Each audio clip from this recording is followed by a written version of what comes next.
meeting of the Tenant Landlord Commission. My name is David Tim. I am the chair of said commission.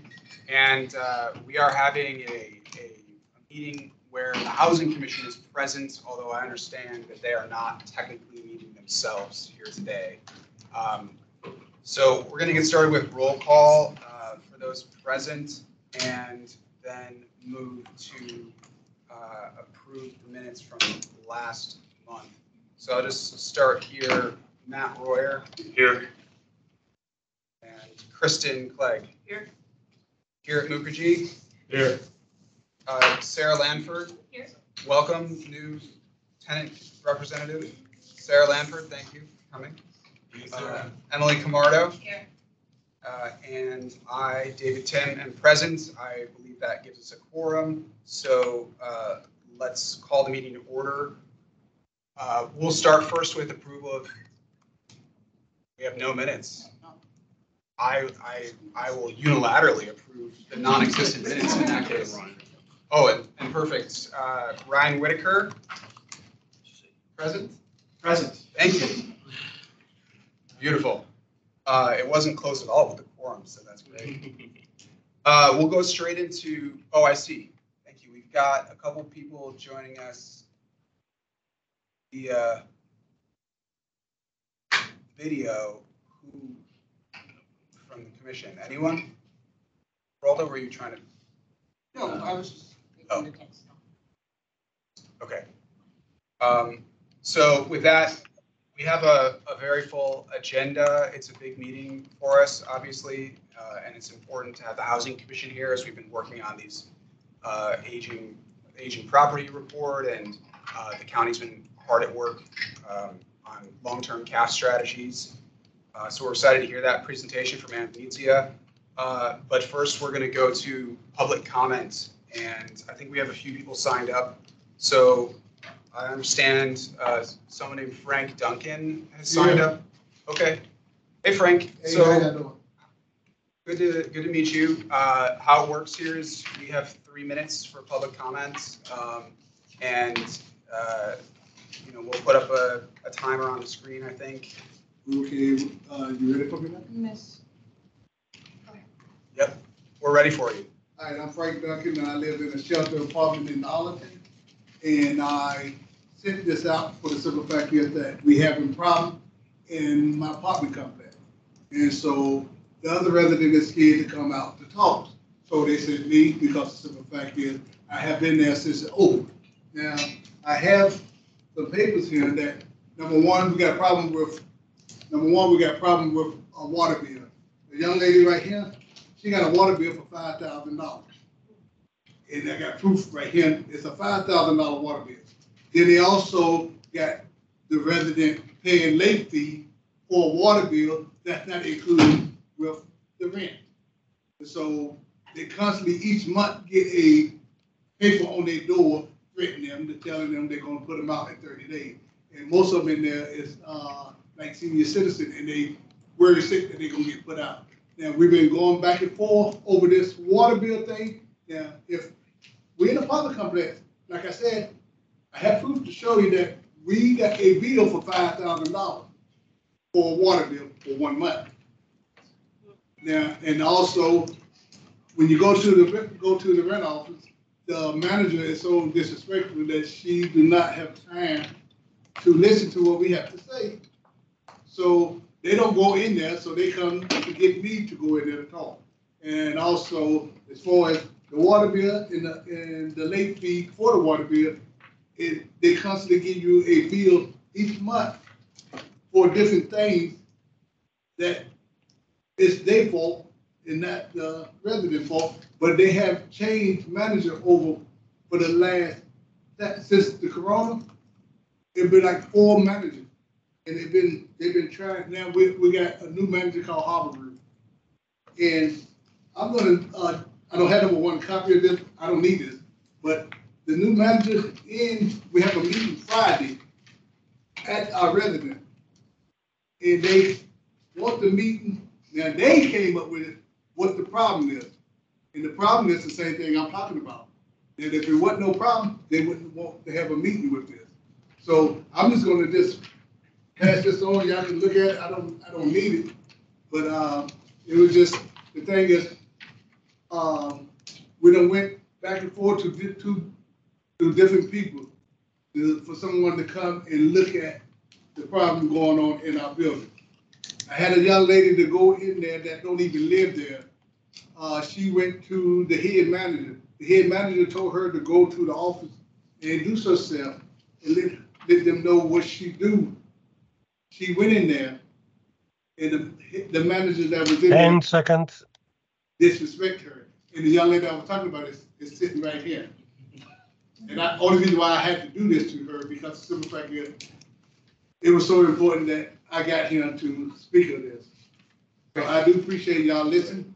Yeah. And I thank you, and I wish somebody could go and look into it for us. Yeah, thank you so much. Thank you. Mr. Duncan. I just want to recognize for the record that Elder Basurto is present. Let's open it up to commissioners for any thoughts or questions. Mr. Duncan. Yeah, sorry.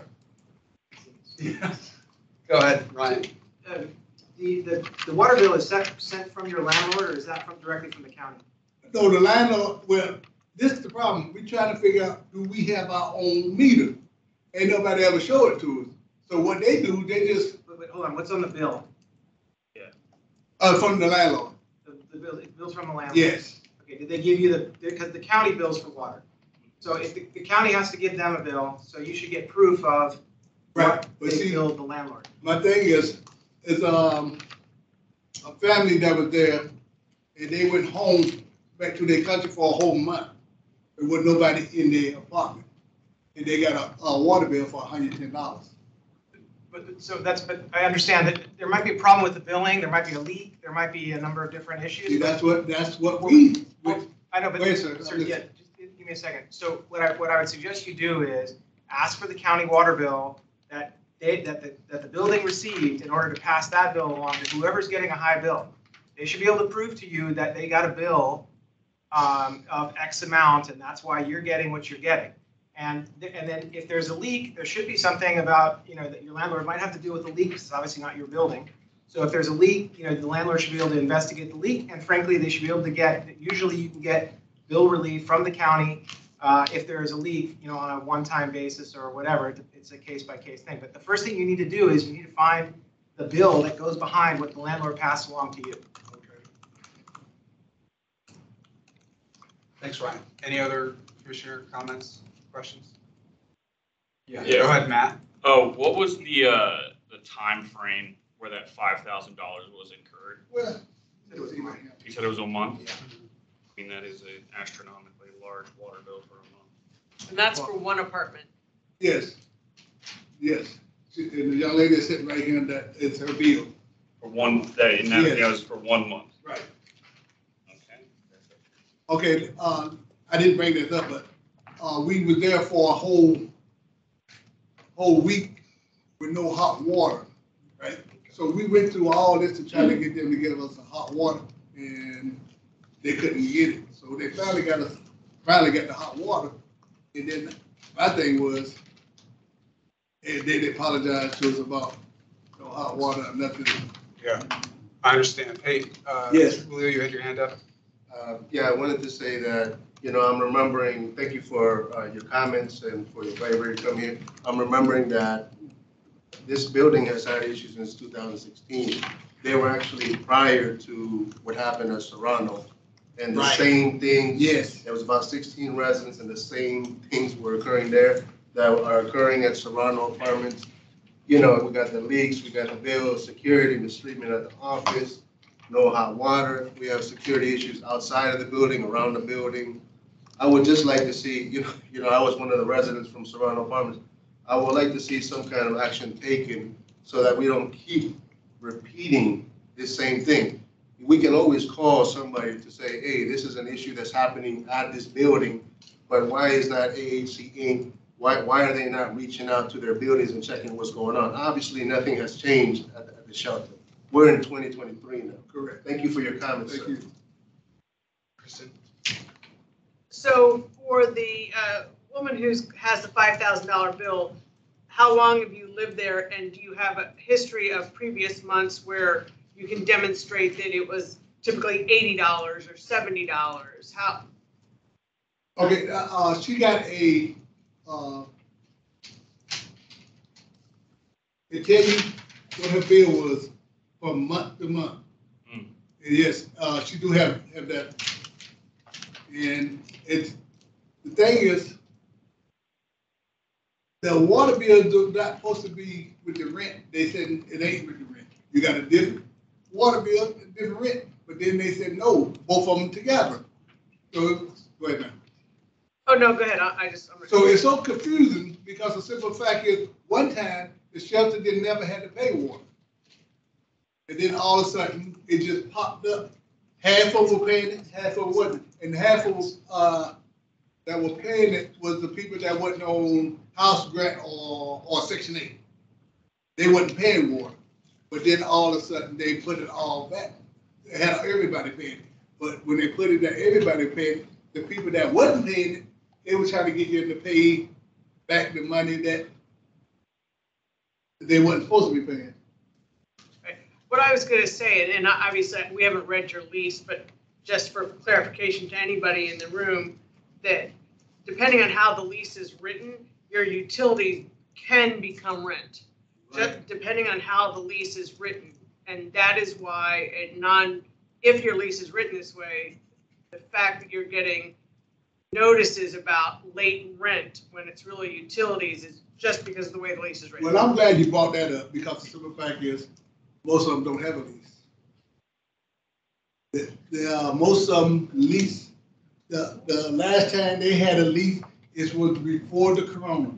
They have not got them back in the office to let them sign a new lease. They're working on that now, sir. Well, they're under their old lease going month to month, right? That would be the only way. Right, I understand that part, Yeah. but They haven't signed a new lease, you're saying. but what they do, they send a letter out to the resident and threaten them and tell them, if you don't come down here to sign a new lease, we're gonna put you out. But you go down there, they said, no, we're not ready for you. It ain't time for you to come and do it. Yeah, Chair Macbeth of the Housing Commission. So I think Shelton is it mixed caps and market rate? Is that correct? It's all caps? Okay. Has county staff been involved or is this the first time they're hearing about the issue? This is the first time we're hearing on this time around. I think it would probably be helpful if county staff is able to set up a meeting with the management at the Shelton and whatever individuals are impacted by this to try and sort of mediate, resolve the issue, because I mean, it definitely sounds like there's a problem, and I think the county should be able to step in and at least help get to the bottom of that. Okay, while back, I went to. Mr. Duncan, I'm sorry. We have to keep a relatively tight schedule. We've got a lot of things. No, I understand. I really appreciate you coming in and speaking with us. We're going to immediately start looking into this with county staff, and we'll contact you with some resources following the meeting. Rolda probably will be the one to send that to you. And if you have any other further concerns, you can definitely direct it back to Rolda, in response to those resources. And otherwise, we encourage you to contact the county if there's any code enforcement issues that you encounter. It's difficult to start some of these processes without contacting code enforcement first. But we're going to start that process on your behalf. You want to say something? Yes. I just want to say, there is a clear power dynamic here, and folks that are living in CAF units shouldn't have to face the full weight and strength of the county government to fix their water bill. I think that they shouldn't have to come to the Housing Commission and Tenant Landlord Commission to raise the issue. I think we as commissioners need to ask AHC in the county what programs are in place so that residents don't have to come to a meeting like this to try to address their concerns. Yep, Ryan. So actually, I agree with that. And when we talked about Serrano before, and I would just ask it maybe as a strategic priority for what we're doing here, that we continue to ask the county board to hold entities for whom they are giving subsidized housing dollars accountable for the conditions at the various properties that these facilities run. And I know they hire property management groups like Harbor Management and others, but as a client, essentially, they have the right to say to Harbor Management, you're not doing what we need you to do, and the county, as the funding source for that, for those entities, has the right to say, you guys need to exercise a lot more clear and diligent oversight. So I think that's something we should raise as a commission. To be honest with you, it probably fits very well with, I don't know exactly what your charter is, but I would imagine it fits well with the Housing Commission charter too. And the top of the Right. Okay, so I have the other meeting at the other, but my question to you, who can I get a call from? Rolla will send you an email Okay. after the All right, meeting's no problem. finished, and so you'll have her contact information, and we can go from there. We really appreciate your testimony, Mr. Duncan. Thank you. Thank you. Okay. We're going to move to Yes. our next public comment here is Sharon Dunham, and she's provided some written remarks, but we'll also speak on that.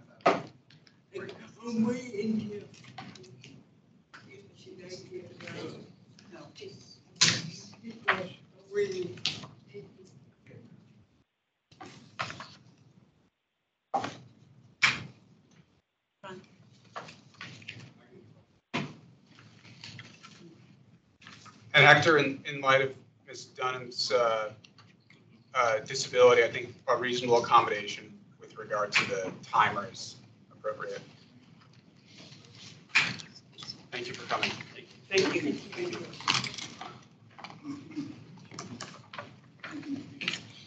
So you take this.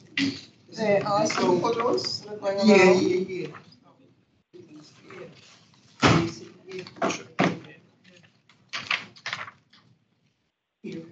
Good evening. Thank you for listening this evening. My name is Sharon Denham. I can introduce myself. I had several parties. I need assistance with my activity gallery. I literally cried in court with you next year in the area of Ashton neighborhood. I lived there for 25 years. In 2021, in addition to my cerebral palsy and my spinal stenosis, I acquired autoimmune disease and prescribed for the COVID vaccine. And since then, I retired from the U.S. Department of Labor with that service. I've been there for almost made it to my 25th anniversary at the Department of Labor. I'm here today because I love my neighborhood. As I said, I'm in Ashton Heights. My comments go high court apartment. It's become a home in my community. When I first moved there in 1997, I was ecstatic because I found a place in which affordable, close to the metro, and near all the essential establishments I need. Church, the Baltimore Giant. I could have asked for a better neighborhood. However, since 2018, the crime has gone way downhill. It was acquired by McCall-Barron.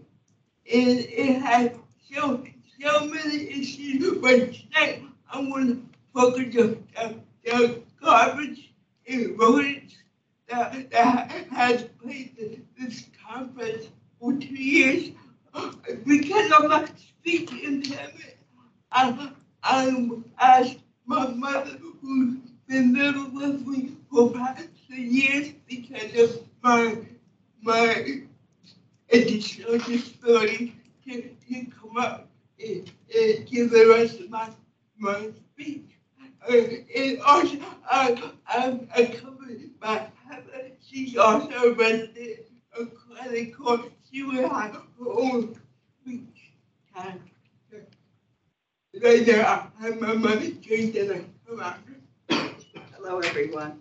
I'm reading Sharon's testimony, so it's in first person. Today, my testimony is concentrated on the garbage and rodent problem that has existed for 2 years at Clarendon Court.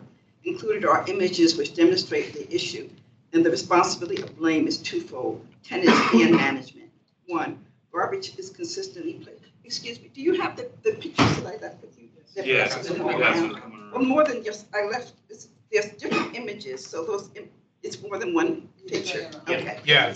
Okay, so, 2, garbage is visible to guests visiting residents in the C building. 3, the garbage attracts rats which arrive after dark for feeding. There is a family of at minimum 6 rats. The rats are a potential safety and health hazard. The garbage area is located in an accessible parking area for wheelchair users. The only curb cut to access my wheelchair lift van is located in the accessible parking area, which is in the same area as the garbage. At night, when using the curb cut, I am at risk of encountering the rats who scurry around the sidewalk of the area. My apartment is located outside of the garbage area. Heather McDaniel's apartment also abuts the garbage area. She is blind and also at risk of running alongside of rats running alongside the back of her unit. 10, in addition to the garbage area, the rats also run throughout the complex and parking lot. They invaded my van and patio area of my unit. And you'll see where there's feces on the top of the engine in her van, and the van is $80,000, I want you to know. So, 11, another neighbor who has a high school age son who is a wheelchair user also cannot park her car in the accessible parking spaces because of the rats. Receipts attached for purchases of my financial commitment to try to resolve the issue, approximately $1,692, which she spent.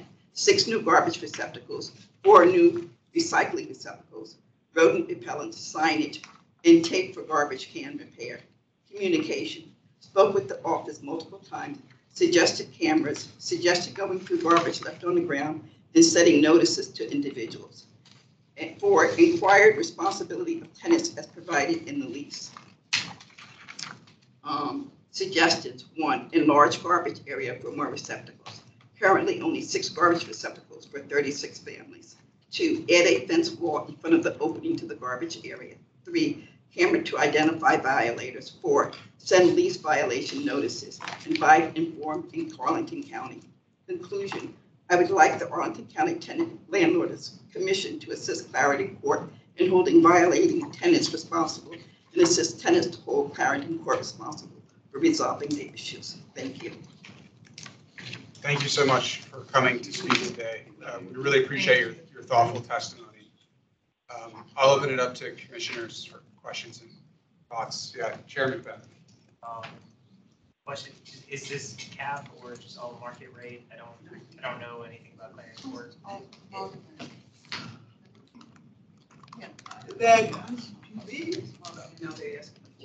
Yeah, or a question to anyone who knows the answer. Yeah, if it's if they're committed affordable units or if they're all market rate units in the building.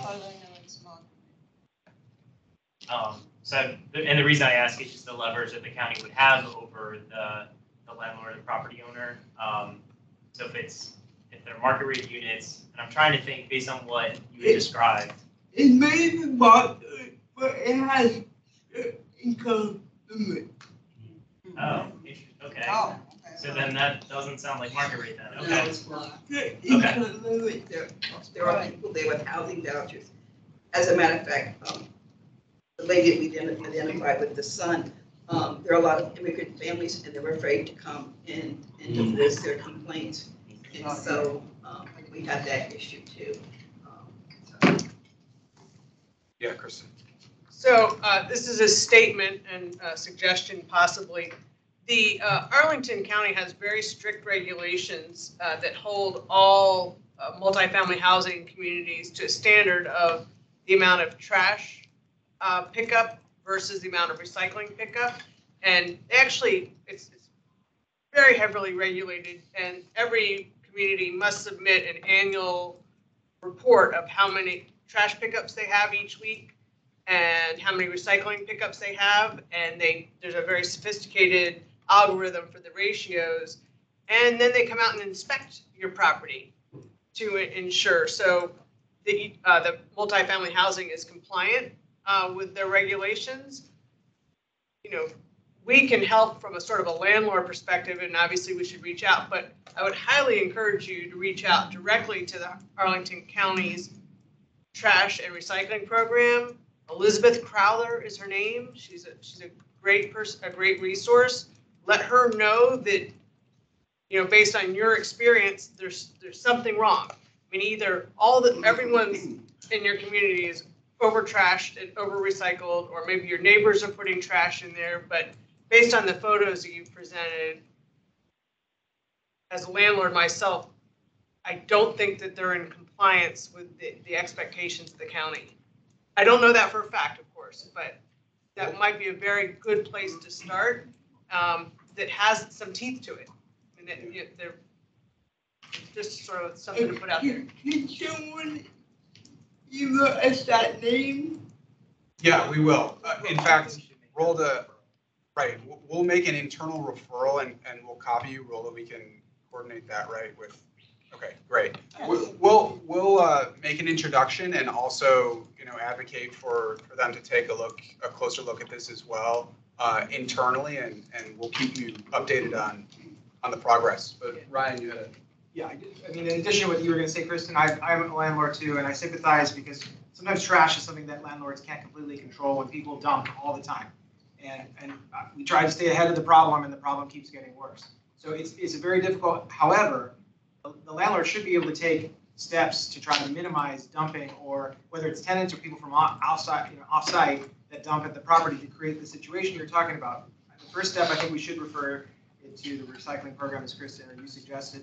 But secondly, to the extent that there's pests, as you mentioned, you know, rats are a public health hazard. You know, I think we should also refer this, you know, Mr. Chairman, to the Department of Public Health and have them look into it as well, because to the extent that the trash is creating a public health hazard, you know, that's not safe for residents. I wouldn't be surprised. I mean, I don't like spurious ADA claims, but it sounds like they might not even be ADA compliant with where their trash receptacles are relative to their parking spaces. So that's an easy, and that's a county code enforcement thing that is, you know, they could be out there tomorrow. Yep, we'll include them in the email that we sent. It's interesting. Quite two sides of 7th Street North and 7th Street North. On the side of it, there's a trash problem. On the other side, where there's older buildings, accessible, that side of the trash is regular. So I don't know. Yeah. It's like a management problem. Yeah. Eric, I identify it's both a tenant and a landlord issue. right, I understand. Troy can't take out the trash, so when her assistant isn't there, I take out the trash. And the pictures of the garbage is, I have to step over the garbage, get to the garbage cans, and the garbage cans are empty. Yeah. So they're not putting it in the garbage, they're putting it on the ground. And so it's both, but it's certainly in the lease that there are guidelines that expectations for the garbage and keeping the area clean, so that, you know, we have asked consistently about the landlord setting notices to the offending residents, and that has not happened. So it's been 2 years. We've invested almost $2,000 in trying to do our part. We've just reached that. Eric. Oh, no, I was just going to say, I confirmed it. It was a tax credit project, so this is 100% committed affordable. Okay. It's just not. It's garden style, and I think it's one of the earlier projects in Arlington County. And so this is short term, we should do all of that, but this is long term, very much part of this Discussion. Yeah. So. Right. Yep, please. Most properties, they have, maintenance, and maintenance will come around in the morning time. Is maintenance not involved with the upkeep of the property, and that usually includes the. Maintenance, we have one maintenance person, and he does the best he can. He took a month off to go outside with the mess. But he does the best he can right now, she will understand. Leo.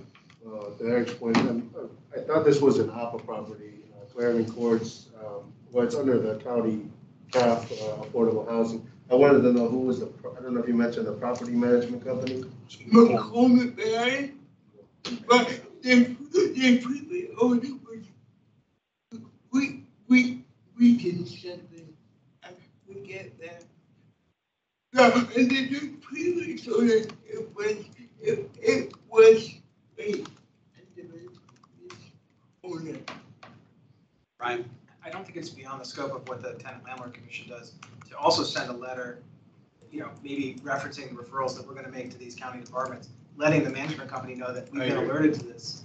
I mean, I think that we can put our own pressure on the management company to do what they, everything they can do to try to solve this issue, in addition to the referrals to the appropriate county agencies. I totally agree, and I neglected to mention this, but I think we already reached out, right, Rolla, to the Code enforcement. management company. Yeah. We already reached out to code enforcement. enforcement. The case has been opened, and so they will be investigating and referring also to the environmental health. Right. They've already confirmed they're investigating. Yeah. Okay. But I fully agree with you, and we'll take those actions as well. Any other comments or questions on that? Yeah, Sarah. You mentioned that there are a few people who have need of that handicap spots. Have those ever been? Have you ever been able to? Has there ever been an instance when you haven't been able to use those because the trash has been so bad? No, but I haven't used those keys at Walmart in 2021. People don't use them because they're not eating at the waters. The cars don't work.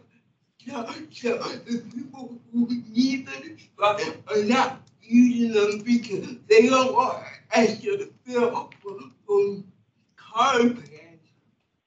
They use them bring them like if someone drive them, they use it to bring them there. The accessible spot just the me in the but I know that we all can go park in the cold chamber spot, but nothing safe. Thank you. Again, thank you so much for coming and bringing this to us. Obviously, you've done so much to try and resolve the issue, and it's so frustrating that it's still existing, and we're going to do our best to help you. Thank you. Thank you. Yeah, thank you. And Heather McDaniels, if you'd like to speak as well, please.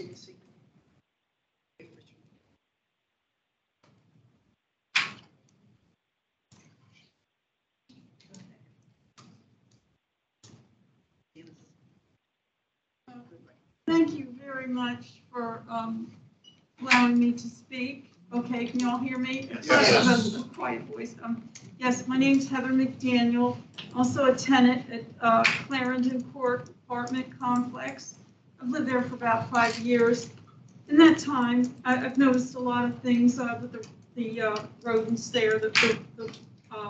Although I'm unable to see the rats, I can hear them.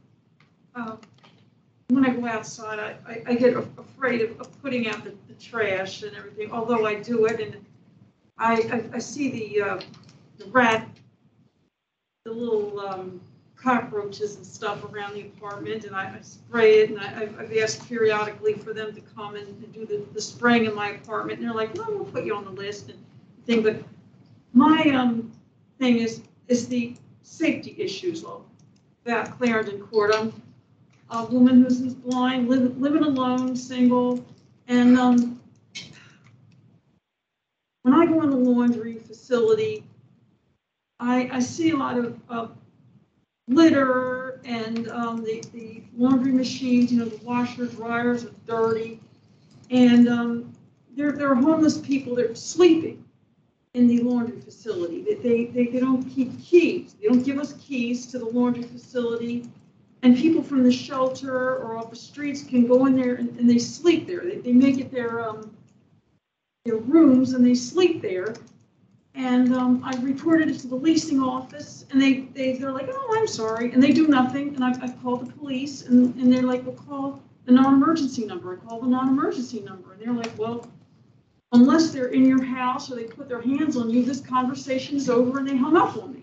I called them several times last winter because the homeless people in there. I screamed a guy out of there. And what did he do? He complimented me, and I threw him out of there, the laundry room. And I'm honestly scared. A woman living alone, living there blind. I've had a lot of people there, Clarendon Court, bother me, harass me.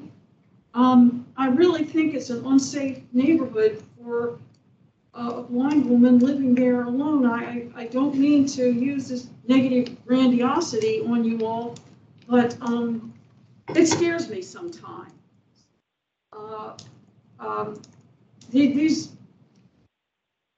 These men have really tried to take advantage of me, and I've really had it. I've reported to the leasing office, and I've told them if they ever try to bother me again, they will not have the strength to see a physical therapist. But thank you very much for listening to me, and I really appreciate it.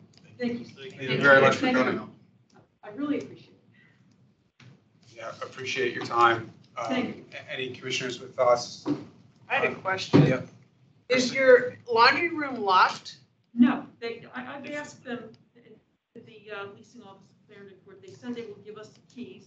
They will have keys issued, and they did not. This was our prior management, and they did not.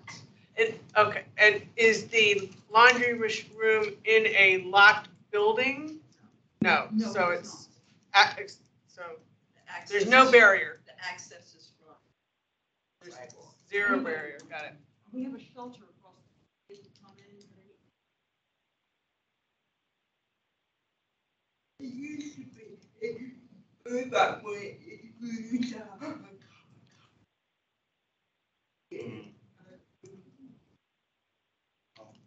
Frankly, sounds like not too difficult of a fix, and I think we, well within our rights to reach out to the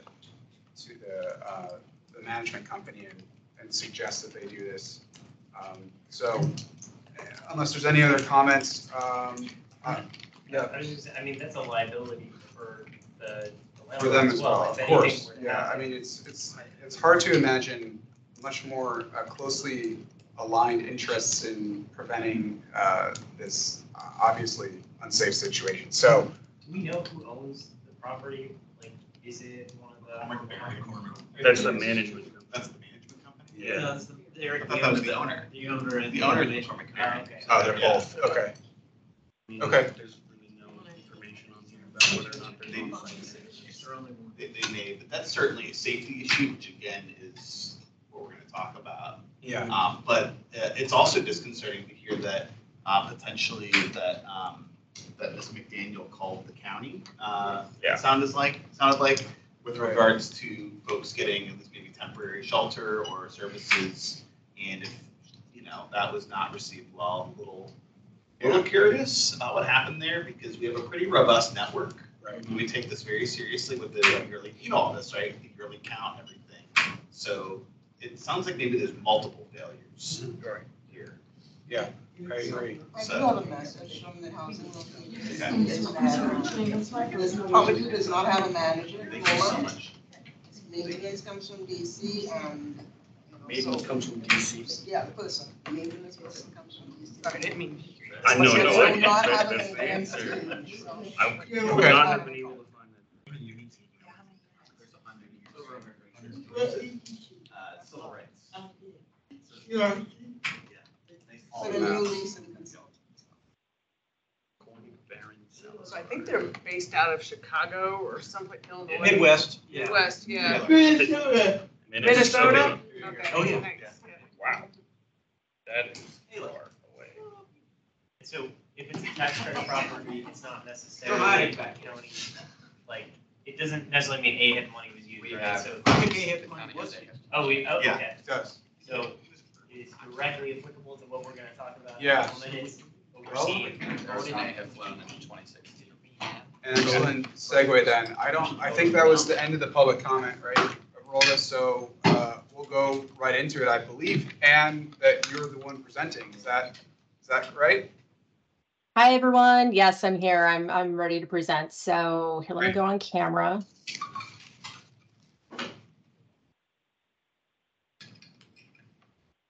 All right, and it looks like we have the slides up and everything. So again, I'm Ann Venezia. I'm the housing director for Arlington. Thank you so much for having us here tonight.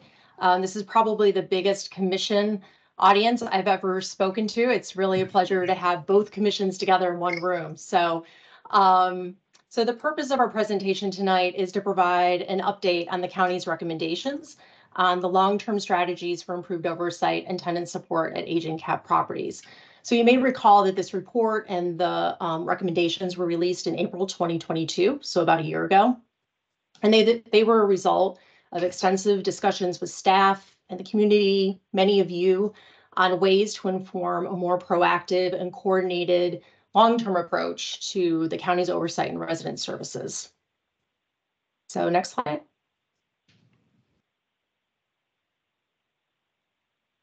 So county staff began to develop these recommendations during its response to issues at the Serrano in 2021.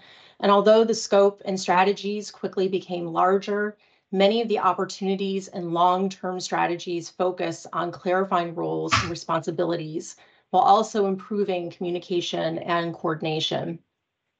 So specifically, the recommendations identified 17 strategies, which span 5 work areas. And I'll be going through these different work areas in just a moment.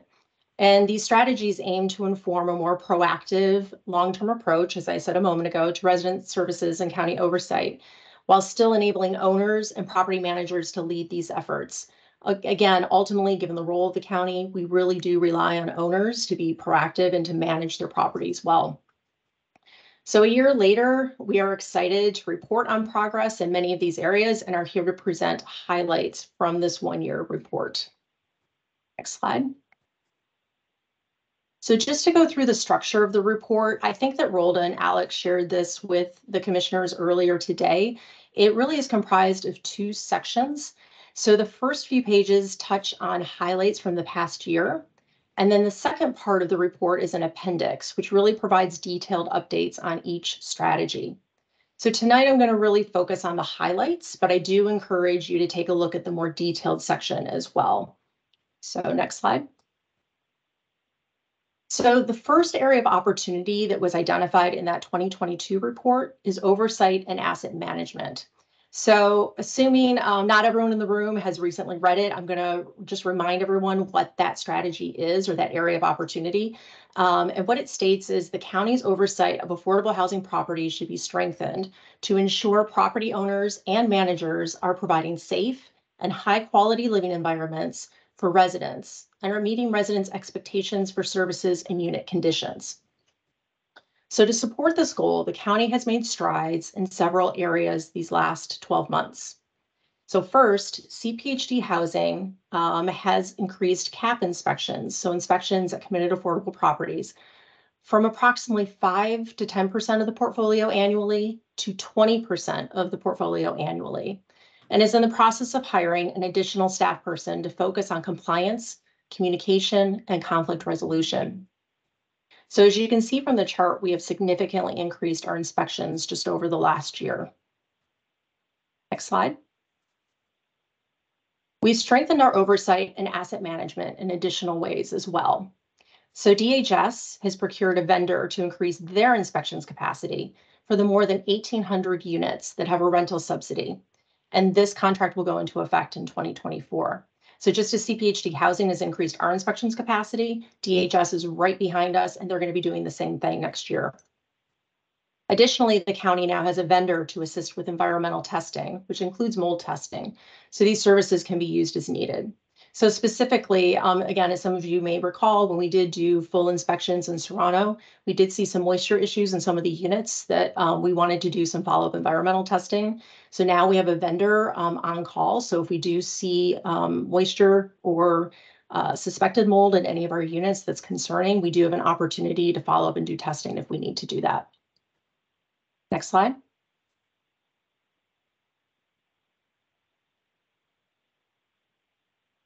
So the second area of opportunity that was identified in the 2022 report is capital investment.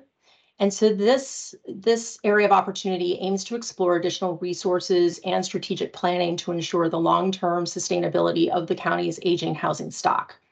So in this area, we made progress on several fronts this past year.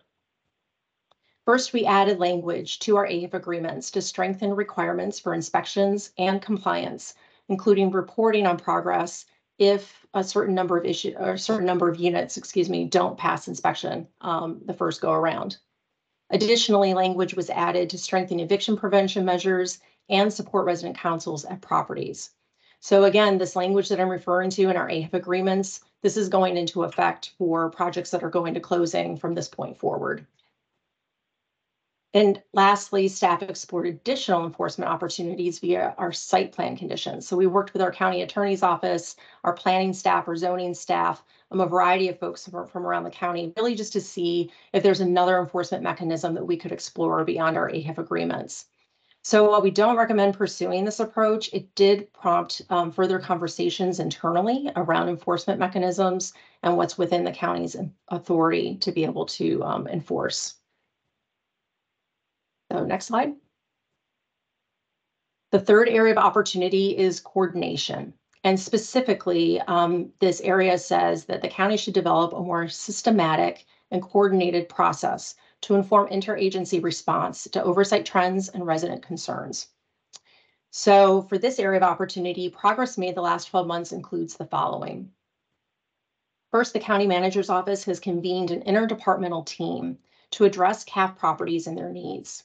This team includes representation from 5 different county departments and 10 different program areas and has met quarterly since June 2022. This coordination has helped develop and grow relationships among our agencies and has already resulted in improved coordination. And so a couple examples of this. We have certain agencies that have worked on improving internal code enforcement referral process so that we can better link, again, any concerns that might be code enforcement related to the relevant staff more quickly, resulting in greater resolution. Also, the county's environmental health team has received and addressed several service request referrals for both CPHD and DHS at our CAF properties. And again, the positive thing of that is it helps resolve these issues more quickly. And that's really the goal with all of these strategies. In addition, DHS Housing has created a new landlord engagement position to help improve communications and relationships with landlords, especially for those properties using DHS programs and subsidies. And so that position is expected to be filled in fiscal year 24. And lastly, the county manager's office and county board office are implementing a new customer relationship management platform. And this allows the county to track constituent inquiries and interactions, as well as support advisory commission recruitment and coordination process. So really what it is, this platform is a first step in strengthening interdepartmental coordination and communication. The goal is that eventually, as different agencies within the county are tracking the inquiries that we receive from residents, that we might be able to be better positioned to see trends. You know, are there certain properties where we're seeing more complaints or more concerns? Or, you know, again, certain owners where we're seeing more complaints, more concerns, you know, so that we can do a better job with our oversight and following up with those properties and owners accordingly. Next slide. The fourth area of opportunity is problem solving. And this addresses staff's needs for additional tools and resources to help solve resident concerns. And there are several strategies within this area of opportunity that the county has progressed this last year. First, the county's Tenant Landlord Commission, some of you in the room, with support from county staff, is researching potential models for alternative dispute resolution to provide an additional resource to address tenant and landlord conflicts. And my understanding is that recommendations are expected in 2023, and you all can feel free to chime in if you have a little more on the timing there. Additionally, a discussion group that it includes commissioners, county staff, and advocates has been assessing the potential creation of resident councils at CAF properties, as well as other strategies to strengthen tenant engagement. Further, all housing staff from CPHD and DHS have participated in customer service and racial equity training. Training will continue in these areas as well as in technical areas related to housing. And lastly, a DHS housing locator is actively tracking vacancies in the community to support homeless service providers and clients experiencing homelessness. Efforts are underway to recruit private landlords and property owners who rent at affordable rents to include them in this housing inventory for DHS programs. So this includes further education of the various forms of supportive services and rental subsidy programs that are available in the community. So again, trying to connect the clients who need those services and help educate the landlords and owners who can help, connect everybody together. And in addition, DHS was recently granted an added housing locator to work with low-income households that are impacted by evictions or are in need of relocation supports. So again, really trying to increase these available services. Next slide. So the fifth and final area of opportunity is communication and outreach. Specifically, the 2022 report states that county agencies should coordinate and streamline information on available resources and appropriate contacts, so it's clear to staff, property owners, and residents what county resources are available. If a concern is, if a resident has a concern and they're not getting it resolved by with their property owner, who do they call? How do they get in touch and get connected with county resources? Or if they're struggling to pay their rent, again, how can they best connect to DHS and the relevant staff who can see what programs they may be eligible for? So basically, this whole bucket of strategies is really trying to improve our outreach and also the resources that we can provide to residents to ensure they know what resources are available to them. So progress made this past year includes the following. First, the county is using one-time funding to reach approximately 500 households at CAF properties through surveys and focus groups to learn about the resident experience and what additional resident supports may be helpful. Community-based organization Bugada is conducting this outreach with a report expected in summer 2023. Additionally, CPHD is coordinating bilingual, user-friendly outreach materials that describe county services available to residents.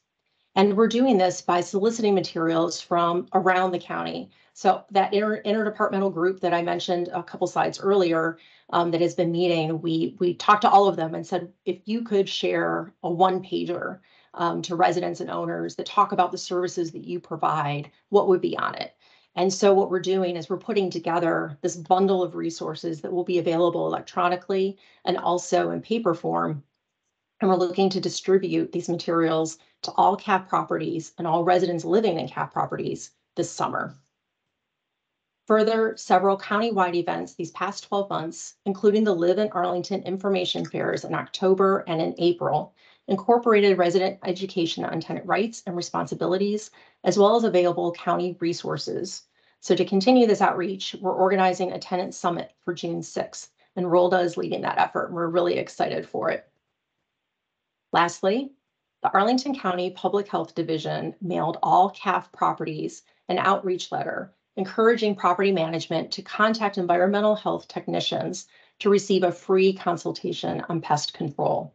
So again, really trying to advertise their services. They're available to go to CAF properties and do a survey, see where there might be points of entry.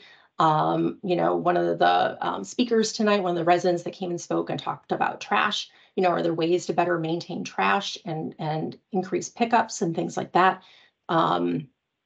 Trimming landscaping, all sorts of different strategies, and public health is available to advise on that.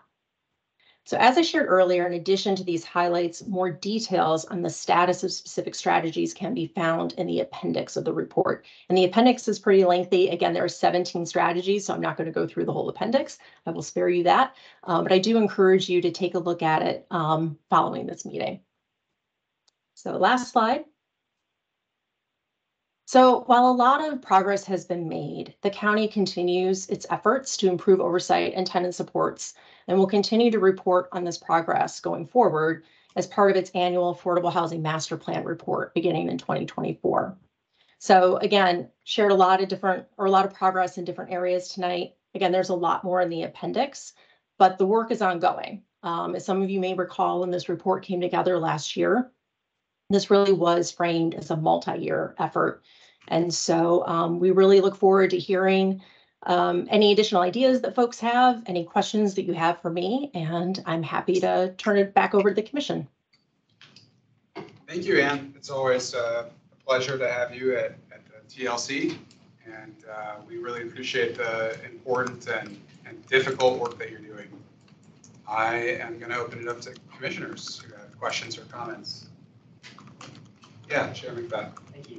And thank you, Ann. Really appreciate all of the hard work that you and your team put into not only the original document, but also the implementation over the last year and this update and report.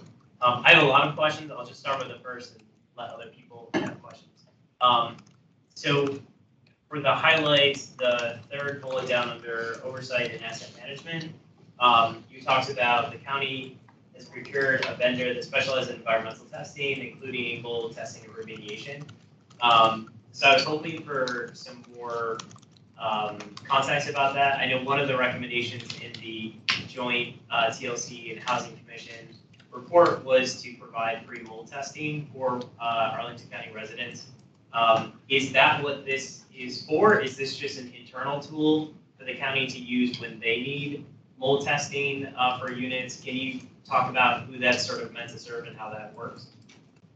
Yeah, absolutely. So as of now, it really is intended to be an internal tool for our compliance staff. So as they're out doing inspections, if they see signs of excess moisture, anything that seems concerning where, potentially it could be a sign of an environmental hazard, whether it be mold or some other concern, it's a tool that we have available to us. The way the laws work in the state, you do have to be licensed in order to be able to ascertain whether a substance is in fact mold, for instance, or asbestos or any other potential environmental hazard. So as a result, we really do need to rely on our licensed experts to be able to provide that information if our compliance staff has a concern. So right now, it really is intended to be an internal tool. And can we get on your calendar for a meeting in the summer after you complete the CAF resource groups and have the ability to hear what those residents had to say? Yeah, I was going to say we really were anxious to return to all of you to talk about the progress we've made these last 12 months, and we had committed to doing that. There's going to be so much information that we're getting in the next 3 to 4 to 5 months that I think we'll have to come back. And so block your summer calendars. No one's taking vacation because we're going to be, we'll have a lot of information on the resident experience surveys and focus groups. We'll have results from the spring inspections that we're doing right now. I know the chart that we had on the earlier slide was really tiny. It's bigger in the actual report, but we're anticipating doing over 2,000 inspections this year. And so we're going to have the results from those inspections. So we're going to have a lot of really good information to share over the next few months. So we'd be happy to come back and talk through some of that. Yep, So this is a teaser. Let's coordinate, on that one. Eric. Yeah, so one of the questions I have, Ann, and maybe this is the inspections, maybe it's code enforcement, but looking at this report, thinking about the whole runway of these issues, and then also thinking about the folks that came and spoke tonight, I think it would be fair to say that one of the common themes that we've heard, and it makes sense, is speed and time, and that these issues, it's great to have holistic plans and it's great to have processes, but we had somebody who's saying, can you please get rid of the trash right now? We had another person say, you know, I can't park in the accessible parking spot because rats are going to infest my car and they're going to ruin the engine. So I think my question is sort of like, to what degree are we measuring like the effectiveness of the speediness of resolutions when it comes to issues like that if it's from these inspections? Because the processes are important, but like we also need quick results in some of these instances. Like we don't necessarily need a long runway to get somebody to clean up trash either at a property. It just needs to happen like immediately. Yep. Do you sort of do you understand what I'm asking? Like how much is the county's effort here, that the equity of speed? Yeah, no, and I think our preference always is for residents to try to work with their landlords and with the owners first. If that is not working, if the resident says, I have tried to reach out and the response, either it wasn't responsive, it didn't address my concern, or the landlord or owner didn't answer me at all, or any concerns at all with how they, those concerns were addressed. Our goal is to make very easily accessible to residents ways to get in touch with us. The fastest way to resolution often is to work with landlords and the owners directly because they're best equipped to actually address the issue on site immediately as it's happening. Again, if that is not working, we want residents to have at their fingertips the phone numbers that they can call at the county to get in touch with the appropriate agencies so that we can follow up and we can try to get resolution as quickly as possible. So, for instance, some of the issues that we heard about tonight, I checked with staff while we were hearing about them, and this is the first time we've heard of some of these issues. I can't speak for the owners. So, ROLDA, we will, be following up and working with ROLDA to get the information so we can follow up. But, certainly we would hope that residents have avenues to get their concerns resolved without having to come to a commission, without having to come to a public meeting in order to get attention for those issues. So our goal would be to create easy and comfortable ways for residents to seek resolution without having to come to public meetings in order to have that happen. So does that answer your question, Eric? I mean, it does. I mean, I think it ultimately comes back to, and I steal some of Saul's points, he made earlier, Saul's here, it does come back to the quality of the resident services with the providers and obviously the relation, the management company, adequately addressing these issues when they're actually brought up. If it's coming to the county, the failure may have already occurred, right? And now we're going yeah, absolutely. Process. And I think that most of us would likely agree that we don't want the default is that the county government does everything. We have providers that we've selected here, and so we do need them to do the work. It just, I'm sorry, I'm being a little long-winded here. It sort of strikes me, and this is stealing some of Kellen's ideas here, it sort of strikes me that as a long-term project, this is just another example of how residents need more rights to really counteract property owners that aren't fulfilling their obligations, and that it's like a complaint process. There's a legal recourse other than just going to district court and filing something. That's a longer term legislative project, but certainly there may be an impetus for these commissions to think about, advocating long term to try to give residents more tools so they can proactively kind of have more leverage. Anyway, that's it. Sorry, I was a little long-winded there. Not at all. Right. Actually, I agree with a lot of what you just said, Eric. And thanks for your report.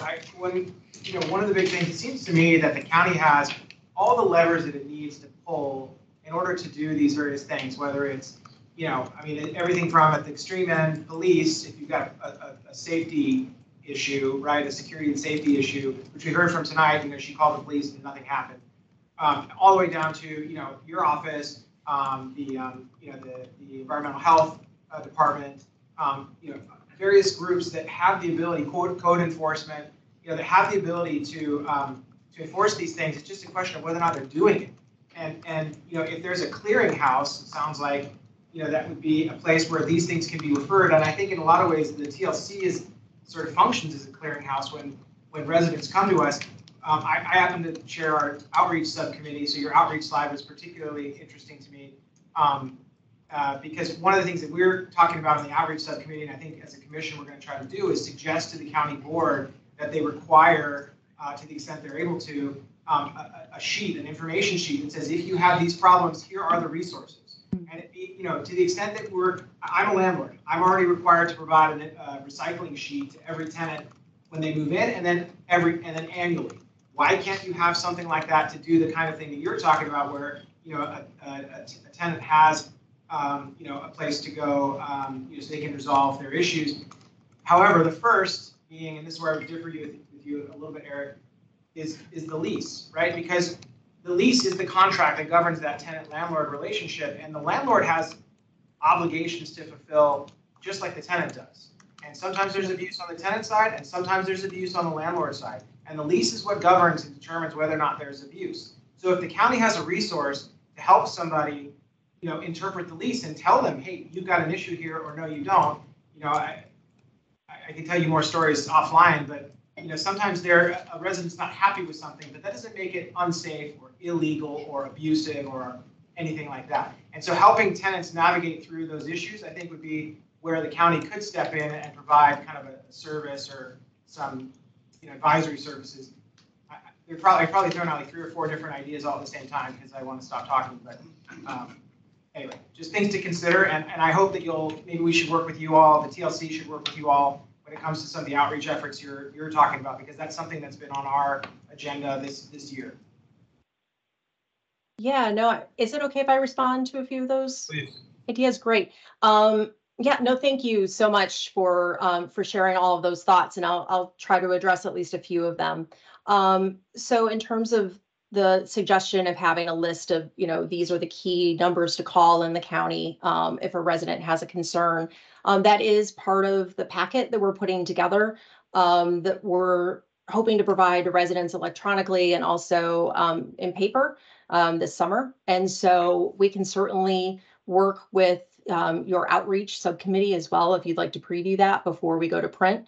So just to make sure that, from your lens and the issues that you hear month to month, are we hitting the key numbers? Are we getting the right information on that sheet? So if there's a certain agency that you're like, we're constantly hearing, that folks want to know how to access rental subsidies or something, and that's something that we have inadvertently left off that list, you can give us that feedback before we distribute. So I can pass that suggestion along to Jennifer Daniels. She's the one coordinating that. And then also in terms of the county's ability to facilitate disputes between residents and landlords and interpret leases. It's a service, it's a mediation service that the county previously provided years and years ago, probably about a decade or so ago. For a variety of reasons, I am not an attorney, so I will not try to speak to this, but our county attorneys have advised that we're not able to get involved in private disputes. And so one of the strategies that I mentioned tonight that I think you all, or some of you, are working on through the Tenant Landlord Commission with support from staff, is looking at ways for alternative dispute resolution strategies. So basically mechanisms that can be used when residents, for instance, come speak to all of you and say, I have a question about my lease, or I don't think that the owner is working, the landlord is working in good faith to uphold their end of the lease. Basically something like ADR that could be used so that the residents have a place to go, so that they can have someone facilitate that discussion and ensure that their rights and responsibilities are upheld in that. So thank you for raising that. Unfortunately, the county has a very limited role, or next to no role in that. But it is something that, again, is one of the strategies. Yes, let's go Julio, and then I think I saw Roy with your hand up, and then, sorry, I don't know your name. Karen. All right, in that order. First. Yes, I am, Vanessa, thanks for being here. I have a question about the vendors that are involved. I just want to make sure that, I would like to make sure that their standards of quality measures for however they're going to operate. I just remember one instance where, ESI came into my unit and they checked my unit 3 times for mold and other items. Actually, they didn't even announce what they were testing. But I remember that each person tested it differently. One guy had the unit blowing, one guy had the balcony open. It was just different. You have to have the same standard for each one so you can see what you're going to get as a result. So I'm wondering about the inspections and everything that's going on to make sure that it's done in a uniform process. Sure. Yeah, I'm happy to speak to that. So for the compliance inspections, which again, don't necessarily include the mold testing. So I want to make that clear to everybody. But, we do have a vendor that we're using that is conducting probably about 80 or 90% of our inspections for us, which has helped us increase our capacity very quickly. We do have one of our compliance staff who is accompanying these inspectors, especially at the beginning, just to ensure that quality control and to ensure that this inspections team, that there is consistency across how they are evaluating any conditions that they might observe in a unit. And so that is something that we do take very seriously to ensure that an inspection of Unit A is conducted consistently with how the inspection is conducted in Unit B. That is something that we do care a lot about. And so, Marie, I'm going to put you on the spot. I don't know if you want to add anything to that in terms of how we ensure that there is consistency across those inspections with the vendor that we now have on board. Yeah, so I agree with everything Ann said. And then just for the environmental testing, the county puts out, RFPs and RFQs for, specific expertise for many, many, many things. And that is, they have to meet certain qualifications, have certain licenses, and a host of other things that they have to respond to. So that is how we have our environmental testing company on board. And that's, other departments, how they have other types of consultants and, expertise that they are able to tap into as well. So there's 2 things there. There's our inspector or our inspections firm versus, just the host of other resources that we have available that we'd still have to go under contract with, but they've already gone through the process so that we can access them pretty quickly. Thanks, Marie. So Laura next. Yes, thank you. Thank you, Ann, for your report. Some of my questions have already been answered by some of the other commissioners from both of our commissions here. One that I haven't heard an answer to yet is under the communication outreach section. In the second bullet point, it's mentioned that bilingual user-friendly outreach materials will be provided. Is that English, Spanish only, or will it be, depending on the audience, like English Mongolian or English Vietnamese? In other words, will it be multiple bilingual language materials? So thank you. Yes, I'm happy to clarify that. So again, this is referring to that communications packet that that we've talked about a couple times now tonight, that will include a bunch of resources on how residents can get more information and be connected to the services that the county provides. So my understanding, and again, Rolda, please chime in if I'm misstating this. I'm not sure how familiar you are with this effort, but is that the initial packet will be translated into English and Spanish, but there will be a QR code or some sort of resource that will allow residents to access a number of other languages. So if they need Amharic, Arabic, any other of, I think, one of 12 languages or whatever is offered, they will be able to use that QR code so that they can receive those translations of those materials. Rolda, did I get that close? Do you know? I think, Saul, maybe you want to chime in? Yeah, so my understanding is the same, that it'll be offered in English and then the most prominent language in the county, which would be Spanish, but that there will be some QR code that would allow people to go in online and select a different language. Yeah. What does a person do? Thank you, Saul. That sounds good, and it sounds, I get it, resources are limited and everything, but what if there's a straight person out there that just doesn't have a cell phone or something? What do they do if they don't have that kind of device? Can they get a written copy? Or can you print one out? I don't want to speak for the county, but I believe we had a discussion about there being someone downstairs here in the Bosman Center that would provide resources and a phone line that would be like a hotline. So I don't know if that would help address that. So the county does have access to our language line that does provide interpretation in a number of different languages. I don't remember how many exactly. In terms of the specific situation that you mentioned where someone receives this written packet and they don't have access to any device. They don't have access to a computer. They don't own a phone. They don't have any way to access this QR code. I would need to get back to you on what they would do in that situation. We do, of course, have access to electronic means at our libraries and community centers and other areas around the county to help bridge that digital gap for residents who do find themselves in that situation. And especially some of our senior residents who maybe don't have computers or phones or things like that. But in terms of, what happens in that moment when they get the packet and they don't speak English and they don't speak Spanish, and they need assistance with that, I would need to get back to you on what happens in that situation. That'd be great to know. I just have one more follow-up question, and this is in the capital investment section, where in the first bullet point you talk about AHIP agreements being strengthened requirements for inspections and compliance, reporting progress after issues are identified.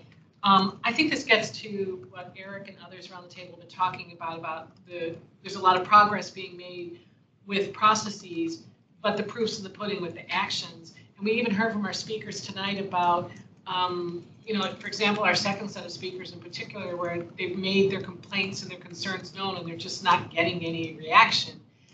Do these, compliance and requirements, do we lay out like, it is expected that within a certain number of hours or days, like this will be resolved, or at least you'll report back? And if there's, non-compliance with that there's some, penalty for the landlord? I mean, it seems out, I'm not trying to be offensive to the landlord's room, but it just seems kind of outrageous that somebody who has a disability, or anybody really, that's reporting what seems to be some extreme trash issues, or this, what sounds like a very real liability is waiting to happen with this unsecure laundry room, they should have responded, and they haven't. How will you attack that kind of situation with the strength of language, or does it? So, first, let me start by saying, again, we will be following up with the owner to confirm that connection has been made. And as I think, some owners in the room can attest to, sometimes property management companies hear of concerns and the owner never hears about it or knows that the property management company is not doing what they need to do to follow up appropriately. So that's where we can be helpful to say, hey, we were at this meeting, we heard about this. Did you even know this was going on? And how is your property management company responding? So again, it shouldn't come to that. But if in fact, these things have been reported and the property management company is not following up, we certainly can help bridge that a little bit. Now, in terms of what was added to AHIP agreements, so again, this would be specific to agreements that are signed from this point forward. So this is, this is not necessarily retroactive to agreements that are already in place. But we are, ensuring that the county has the right to perform on-site inspections of these properties at least one time per year. I will say most of the agreements that I'm familiar with, we already have that right. So I just want to make clear, I don't think that that's necessarily a new thing. But one thing that we did add is that if we're contacted by a resident or a tenant representative about a maintenance concern, that we can basically perform an immediate inspection of the property or specific residential unit, potentially even waiving some of the notice provisions that we typically would have. And the main thing with that is that if we're going to view a residential unit, we do typically have to provide 24 hours notice. It's Virginia law. But if the resident is reaching out to us and saying, come now, come look at this, and we have the ability to do so, that we don't necessarily have to notify the owner. We can go on site and do that. Further, if through these annual inspections, the ones that I mentioned a few minutes ago, so again, we're doing thousands of inspections this fiscal year. If through that process, if more than 75% of all inspected units fail their inspection, we can do some additional things. And this is new. So this is newly added language going forward. So first, we have the option to find the borrower in default if the deficiencies are not addressed to our reasonable satisfaction within 90 days. Now, I think everyone in the room would agree, finding the borrower in default is really an option of last resort. We don't like to do that because it can send a whole ripple effect. It can send their first trust into default. It can result in some very unstable conditions for the residents in that building. So that really is an option of last resort, but we have the ability to do that. We also can require written reports from the owner addressing unit conditions and how they're going to follow up and take actions to address the deficiencies. We also can disallow the borrower from taking any residual receipt or priority distribution payment unless those payments are being used to correct the deficiencies that we've identified. So basically, in a lot of our loan agreements, we split the available cash flow at the end of the year. We split that with the owner in some percentage form. And basically what this is saying is if we are finding a number of units in disrepair and they're not being corrected within this time frame, we can disallow the borrower from taking their share of those residual receipts. So that's another tool that we are including. And then lastly, we can also disallow the borrower from increasing rents until those deficiencies are corrected to our satisfaction. So again, for those math whizzes in the room, that's not a great option because it really can impact their ability to operate the property. Collecting rents and making increases to keep up with inflation is often necessary for the owners to again, be able to maintain their property. But at the same time, we don't want those owners who are not properly maintaining their properties to be increasing rents on residents until we're satisfied the deficiencies are resolved. So again, these are in what I would call egregious situations, but it gives us more tools to follow up. And then the last thing is that we also we have added language in our agreements going forward that we can require the owners to do and pay for a capital needs assessment at the request of county staff. So many owners are already doing these anyway, but it basically allows us, again, if we have concerns about the overall state of the property, that we can request that the owner do a capital needs assessment and share those results with the county so that, again, we can ensure that longer term fixes are being addressed and estimated budgets are in place to address identified repairs.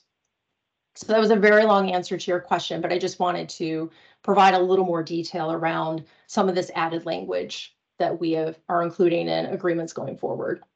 No, that helped, Ann. Thank you so much. That sounds like good, promising work, and the detail was helpful. Thank you. I think Eric, you were on deck. Well, I still had your question. You know what? I'll withdraw the question, but Saul actually pointed something out to me. Do you want to? So, Ann, you talked about the CRM, which some of us might know what that sort of is, but the customer relation module, which is just essentially a lot of companies use Salesforce and these types of software to kind of track complaints, track matters, whatever. So it sounds like you're going to do that for I guess it's complaints. Folks coming to the county. What's that going to be used for? So the way the system is set up now, we're at stage 1. So stage 1 basically means we're using this to handle grams. Please don't ask me what that acronym means, but basically when a resident files like an official, other county staff help me out, but where I think a county board member then asks staff to follow up on a particular issue. So it's almost like an official, it's not quite a FOIA, but it is an inquiry. Can staff find out more information about XYZ? And then the board member basically reports back. So where we are with this CRM, this customer relationship management or customer response management system, is that basically it's replacing our GRAM system right now. So as those requests are pulled in, it's a way for the county manager's office and the county board office to centralize those requests and track how quickly they were resolved and responded to by staff and that kind of thing.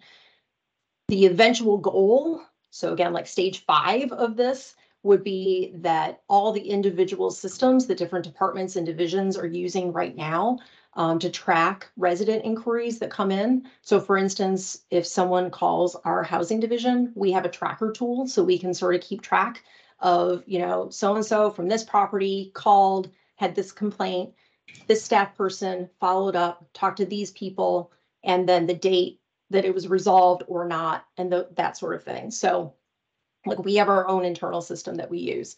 DHS and all their divisions, they have all of their different systems. Code enforcement has their own systems. So everyone has their own different systems. So eventually what the CRM is envisioned to do is to create a centralized system for the county so that those inquiries, rather than being tracked in all these different divisions and departments, could be tracked centrally. And that will allow us, it'll better equip us to identify trends. So that again, we can be more responsive if we're seeing that, you know, a number of inquiries are coming in for a certain property or a certain owner. It'll better position us to be proactive in that situation. So. Yeah, and I'm asking because Saul was pointing out the one that I think DES has. Yeah, in the My Arlington app for, you know, it's different, totally different situation with potholes, right? And things like that. And certainly, I think it has value probably internally for y'all, but also building trust. It's always been for government to build trust with residents that things are being done quickly and providing information in real time. So maybe that's something to aspire to here. DES seems to have something going. So. Yeah, so I mean that's the dream. I mean, staff would really love, you know, for all residents to have an app on their phone, should they have a phone, you know, through a computer, through a call center, the new information desk that you all saw downstairs, whatever point of entry they use, that they would have an opportunity for this concern to be put in a central place so that we can, again, really identify those trends and be really better at being proactive in saying, hey, we're seeing a lot coming in, you know, for this property, or this section of the county is seeing increased rodent activity. What's going on down there? And like really to be able to do mapping and like all this really cool stuff so that we can be better positioned to respond to, you know, to our residents. Thank you, Ian. Yeah, I think I saw Kellen first and then Sarah and then, Like, I'm sorry. I thought, so I have a quick question. I think it's quick. So my concern is that people, obviously this evening, they don't know if they live in a CAF unit or they live in a market rate unit. How will people be able to determine that they have these resources available for them? Like, do you put your address in and then it pops up? If you live here, you get this service. If you live here, you don't get anything, or I don't know. How does that work? So the resource packet that we're going to be distributing, we will be targeting residents who are living in our CAF properties. So by virtue of if they receive that packet, those are the resources available to those residents. Now, I will say most of the resources in the packet that we're including, they're available to all residents in the county, as long as they meet the eligibility criteria for those various programs. So we do have residents who live in the county, not necessarily in a CAF unit, but they're income eligible for a variety of services at the county. So, you know, so basically while our outreach with those materials is going to be targeted to the residents living in those CAF units, I would say that even if a resident lives in a market unit, it's really based on their income in a lot of cases, whether or not they would be eligible for the resources that we'll be sharing. And then some of the other resources that, you know, we were talking about tonight, if someone wants to call code enforcement or public health, you know, really any one of us, you know, who lives in Arlington would have access to that regardless of income. So, so it really is just trying to be better about getting that information out, again, with a focus on our residents in our CAF properties in case maybe they don't have access to computers and other means for getting the information. I think that's where having that light person downstairs and having that hotline would also be helpful, because that person will be then be connected, say, if they have a complaint about an apartment, right? they can be connected with their housing information services, and they can identify, once they speak with the person, they can look up and be like, okay, so you live in affordable housing in a market rate apartment. That's what I find the usual. The usual way. In the hotline, yeah, and having someone downstairs to be able to answer questions. Yeah. And I had a question about resident councils, funny enough. And also eviction prevention plans. So great to see that it says that the county's added provisions to AHIP agreements requiring that they have plans and also support resident councils. And it says in parentheses, funding and space.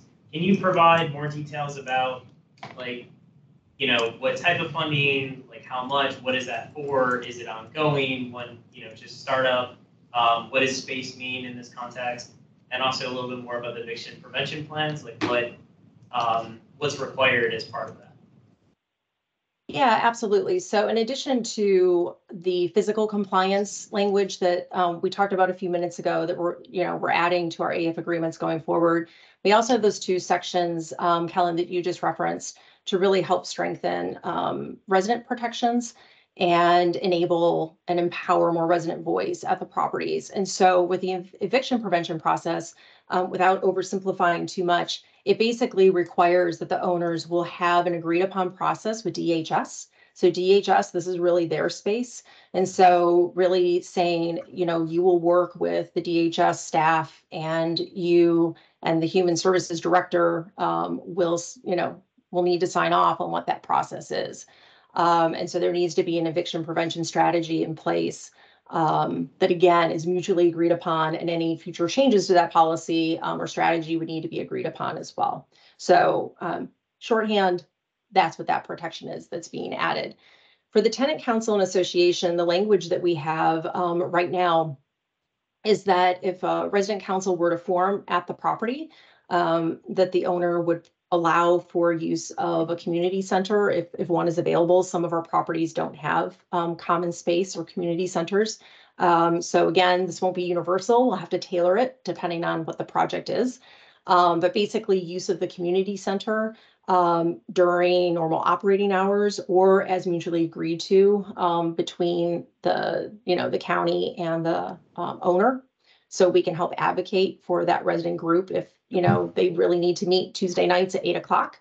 How can we make that happen? So it enables the county to step in and help negotiate that a little bit. In terms of the budget, the way that we've set this up right now is that it would be an annual budget for that resident group that would form. And it really would be sized based on the size of the property. Barcroft is going to be different from, I'm going to pick a smaller property, Fisher House. So it really needs to be sized, I think, based on, how big the property is. The one that we put forward for Park Shirlington, just by way of example, is that it would be $500 per year, or not less than $500 per year. Okay. So those are examples. Thank you. Also, going back to where you're talking about site plans and the county staff have looked into, and I assume this is also like the county attorney, whether or not you could attach like quality of life provisions to site plans. And it seems like the county came away and said, no, legally they can't require that. And just if you can provide any more detail about, is that something potentially, as we look at legislative requirement or legislative priorities, that we should be looking at asking the General Assembly to allow the county to have the ability for site plan projects to attach conditions related to like quality of life issues? So the challenge that we ran into with site plan conditions is that they really need to have what in the legal world they call an essential nexus to the project. So for example, addressing impacts of the project itself. So if the project's being built and as a result is going to cause increased strain on surrounding infrastructure, then the county can basically say, because of that impact, you need to improve the infrastructure surrounding the building. So what we were told and what we learned through our attorneys is that in this case, mandating habitability standards via site plan conditions really are beyond the scope of the county's authority in approving these site plans. It just goes beyond what we're allowed to do.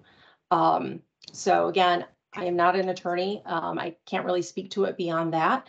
I don't know if David wants to take a crack at interpreting or taking on further what I I'm struggling to think of something that's more essential to a site plan than the people who are going to live in it. But you know, I am curious what analysis was generated as a result of that inquiry, and I wonder if we can get our hands on it. I can certainly ask about that. But anyway, so anyway, but that is what we were told, and so that was the barrier to putting anything in our site plan conditions related to ongoing habitability. And again, just to circle back to my point about the legislative priorities, like that seems like a perfect type of thing that if the county is like, oh, we'd really like to be able to do this, and the county attorney is like, well, we don't have the legal authority, that should be something that we start advocating to the board to like, hey, let's go to Richmond and request that we be able to attach some conditions for site plans when it comes to, making sure that the premise is habitable beyond just code enforcement, and, looking at things like mold and other issues like that. Okay, Sarah, I think you had a question. Yeah, thanks. This has been super helpful. The increase in inspections looks awesome. I'm just curious how the county decides which properties or units to inspect of all of them, that percentage. Yeah, absolutely. So we take a number of things into consideration when we generate our list of inspections for any given time period. We look at how long it's been since the last time we did a full inspection of a property. We look at the age of the property. We look at if we are seeing an uptick in concerns around a certain property. We might say, well, let's put that on our list so that we can get eyes on it ourselves. Marie, help me out. I'm trying to think some of the other criteria that we use. Did I miss anything? No, and we have with this increased inspection process, we have, there's been properties that if not the full property, we've done like half or something like that. If we're just like, hey, we just want to make sure things are going well, so we will, throw it on the end. So we've done a couple of those, and having the funds and having a third party has just been invaluable in being able to do, numbers, do it, more than once. We'll go out more than once a year. So we're really trying to, make sure we have eyes on things that we're hearing about. Related to that question, do we have any idea about an estimate for 2024? Are the numbers going to continue going up, or is the funding going to go away? Like, yeah. Do you want me to take a crack at that, Marie, or do you want to answer that? So we do have in the FY24 budget, 150,000 for again for FY24. We have a new inspections firm, so they are local. So, we're looking at how, they don't have to charge us per diem and travel and that sort of thing.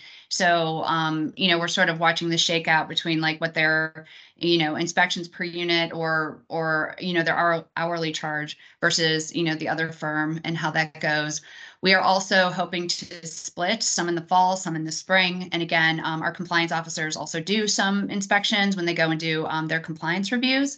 So we are looking, like, our goal is to do about 2,000 every year. If we can do more, we will do it. That's one of the, fantastic things that can happen when we do have, this extra staff to step in when we need them to. So our goal is 2,000 a year, and, and possibly more, around there. So 2,000, 2,200. Great. Glad to hear it's not going to drop off a cliff. And we are as well. I have just a question on, is there any plans to bring the owners along and maybe some of the trends that you're seeing with the code enforcers? I think there might be an opportunity with some of the oldest properties in Arlington, some of the things that they're experiencing, that put it on the radar for some of the properties that might be 10 years, behind them. Is there any thought on that, or? Mike, I think that's you speaking. Sorry, I can't see you. Are you asking, I'm sorry, could you say a little more about code enforcement trends to make sure I'm answering your question? Sometimes when we find out about issues, it's already at the most egregious state, right? It's millions of dollars to repair it or update it or replace it, tear it down, what have you. I wonder if there's an opportunity to take some of those case studies or trends that we're seeing in code enforcement and to inform the broader CAP community to say, hey, here's some of the things that we're seeing in our, most egregious or oldest properties. You might want to put this on your radar so that it doesn't catch up to you. Does that help? I see. So yeah, so a couple things, and again, let me know if I'm not answering your question. So the inspections that we're doing that Marie just referenced, those are not code enforcement inspections. Those are housing quality standard inspections. So they're actually broader. They touch more things than code enforcement. But code enforcement referrals can be made out of those inspections that we are doing. So if we're in a unit and we see something that could be a code enforcement concern, the struggle there is that the resident has to be the one to reach out to code enforcement in order to request that code enforcement inspection. We are not able to do that. We can facilitate. So we can suggest to the resident, hey, we think we should refer you to code enforcement. We can give you the phone number and so on, and we can help make that connection, but it has to be the resident that actually reaches out to code. So, with all that in mind, we are working on how to make that referral process easier and as least burdensome as possible for the residents. But that is the process that's happening. Now, I will say just trends that we see in general for housing quality standards. So housing quality standards, depending on the number of bedrooms in a unit and a number of other factors, the checklist is quite long. It can, exceed 50 items, I think, Marie, 50 to 70 items or something like that. And it includes everything from things that the owner is responsible for. The majority are things that the owner is responsible for. There are some things on the checklist, though, that reflect resident behavior as well. So for instance, if we see concerns about housekeeping, or if there are locks that are installed on interior doors that could be a fire or safety hazard. So some of the things that we can flag that can cause a unit to fail inspection, the majority of those items are the result of owner behaviors, but there also are some things on the checklist that can be the result of resident behaviors too. So we do share with our owners, and often they're well aware, honestly, what the trends are of, things that we see that are common. But again, typically not a lot of surprises, when talking to the owners in terms of things that are very common that we see. And just like our own homes, things can be perfect one day, and especially for any of us who have children, they run through a room like a tornado and knock a closet off the track, and now it would fail inspection. So, so there are a lot of things that can happen in a unit to cause it to fail. Did that answer your question, Mike? Yeah, I guess I'm just wondering, how do we share those best practices with the larger community? We're seeing like certain issues in that inspection. How do we kind of say, hey, we're starting to see this tick up. You might want to, do some investments now so that it doesn't end up as a larger thing. But we can talk more offline about it. Yeah, no, I'm happy to answer that very quickly now. One of the things that we do, we also have our financial monitoring that we do of properties that have loans with the county. So that is a really good opportunity through our financial monitoring to talk about trends that we're seeing on the physical side. So again, if we're seeing a lot of moisture issues at a particular property, often the owner, I'll just say the owner's not unaware. It's not usually a surprise, but it's a good opportunity through financial monitoring to say, hey, from an asset management perspective, we're seeing a lot of moisture issues at this particular property, or hey, this particular property had a lot of initial fails. can we talk about some maintenance issues that might be going on there? What kinds of investments are you making, both on the operating side, but even longer term? Again, we talked about capital needs assessments. Have you done one recently? Are you looking to do one soon? Can you please share those results with the county? So really, it's a good opportunity to have that conversation. And those trends that we're sharing in those conversations would be trends that we're seeing within the portfolio of that owner, which typically is what they care about anyway. But I would say the other piece of this is, again, what education can we do on the resident side as well? I mentioned some of the things that residents may not even realize that they're doing in their own units that could be fire hazards. Boy, that smoke alarm, it goes off sometimes when I'm cooking and it's really loud and wakes up my son who worked a night shift down the hall. I'm taking it down. I'm just dismantling it. Well, we can't do that. So, so what can we do on the county end to provide education to residents, to talk through the things they can do within their units to ensure their units remain safe, and help reduce the chance that rodents will want to be attracted to their unit and so on, because of housekeeping issues and things like that. So, what are things we can do on the resident side as well? Okay, and I'm mindful of time, so everyone, we'll take a few more questions and then we'll start to wrap up. Colin, I know you had one.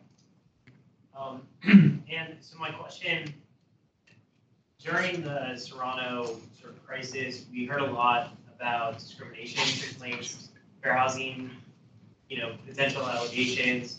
And that was also an issue for the county in that the Office of Human Rights didn't really get involved, and there wasn't really a clear referral system in place for fair housing complaints. I don't see anything in the report that you guys provided today about fair housing.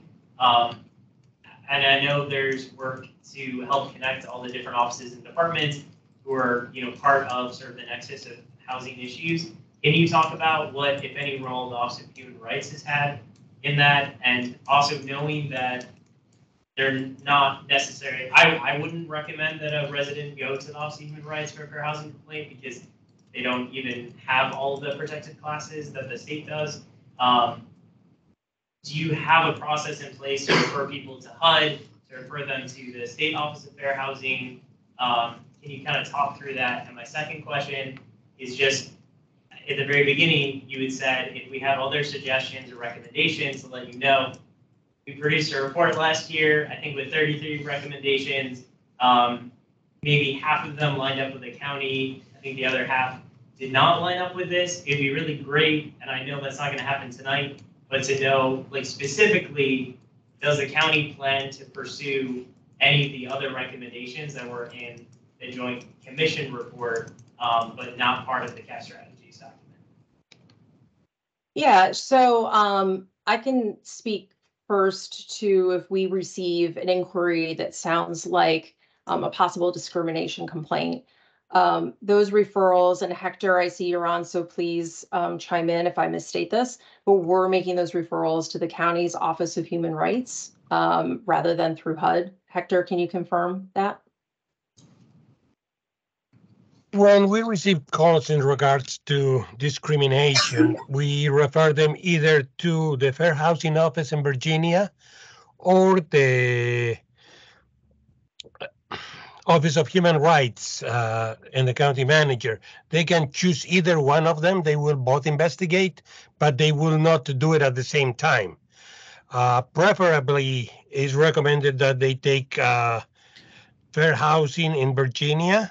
That way it's more ample and they have more ability to investigate. Thank you, Hector. So those are the options that we provide when our office receives, because again, Office of Human Rights is separate from us. But we provide those referrals, as Hector said, either to the state office or to the county Office of Human Rights. Regarding the joint commission report, as some of you know, we worked really closely with the commissioners who worked on that report. We worked very closely with you when developing our strategies. And then also we're appreciative that you gave us the opportunity to have a preview copy of some of the recommendations you were putting forward as well. And I will say we did look through and consider every single recommendation that you had in your joint report. And again, because we had the opportunity of talking through a lot of those recommendations before we even published our strategies, like 5 months or so earlier, to consider whether to include them in ours. The ones that were not added to our strategies typically fell into two different buckets, one of two different buckets. One, either if the county was not resourced in order to carry out the strategy, and we did not have indications that we would be resourced anytime during implementation. So that is one situation that we found ourselves in. Or if, again, through consultation through our county attorneys or other agencies within the county, there were certain recommendations that it was determined we did not have the authority to carry out. So those were the two, I'm generalizing, but if something did not directly tie between the two documents, it was either due to resources or a concern that the county may not have the authority to carry out the recommendation. But we did consider all of them and appreciated the opportunity to work with the joint committee on that report.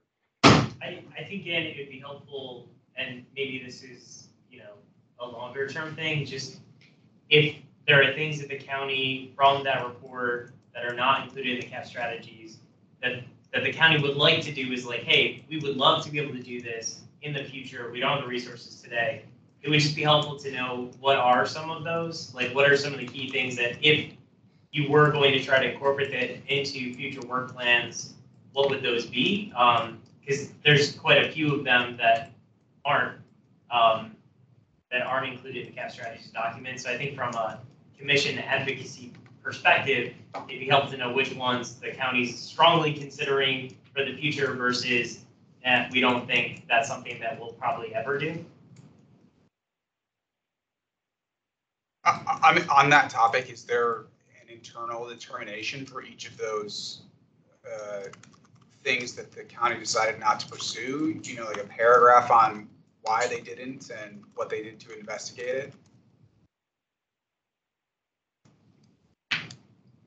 So I could go back and see what information we have for each of those and the review that we did, and see how to best follow up if that works. Yeah, that would be great. I think, yeah, to both commissions would be great. Eric, and we're gonna really. Sorry, I wasn't actually, but something that Hector said kind of concerns me. I hope that the county's not discouraging people from filing discrimination complaints locally. I'm a little worried about them maybe encouraging folks to go to the state level.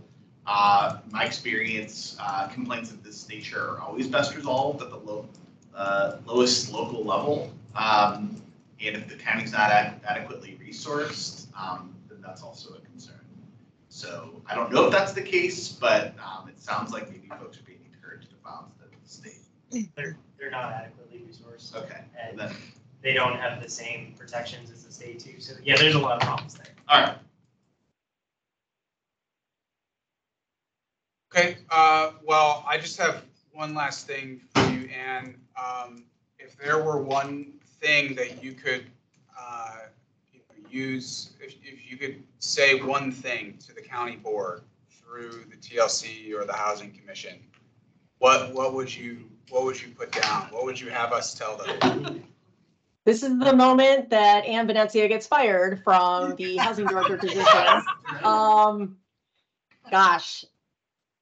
The hardest question of the night. Thank you for saving it to the end. I will, how about this? I'm going to punt a little bit on this one for preservation of my job, but I will say we are really, really grateful. And I mean this with all sincerity, we are so grateful that the county board elected to put $150,000 in ongoing funds, which had not been in the manager's proposed budget, in the final adopted budget for 2024. By putting it in ongoing, it will enable us to use that money in future fiscal years as well. So we're really grateful for that. Yeah, Great. Well, Anne, you are fantastic at your job, and we're very appreciative of the hard work that you're doing, and grateful that you took the time to talk to us tonight. Unless there's anything else, we release you and look forward to seeing you in a few months. Hopefully, once you've had time to get some data from the CAF research that you're doing. We're really excited about that. So thank you so much. Absolutely. And if commissioners have additional questions after tonight, I know many of you only just received a copy of the report today, and maybe you haven't even opened it yet. Our staff is available. Feel free. I don't know what the appropriate protocols are, but working through Alex and Rolda, if you want to share additional questions that we can answer after tonight, and you've had time to actually process the information and read that appendix. There's a lot of good information in there too. So, we're happy to answer questions after tonight as well. Great. Well, then, can I hear a motion to adjourn? So moved. I think it needs to be. Sorry. It's been a great meeting. Second. Emily, first, second. Thank you. Any opposed? Excellent. That concludes the May 10th, 2023 meeting of the Tenant Landlord Commission. Thank you so much to the housing commissioners who joined us, and thank you so much. Thanks, David.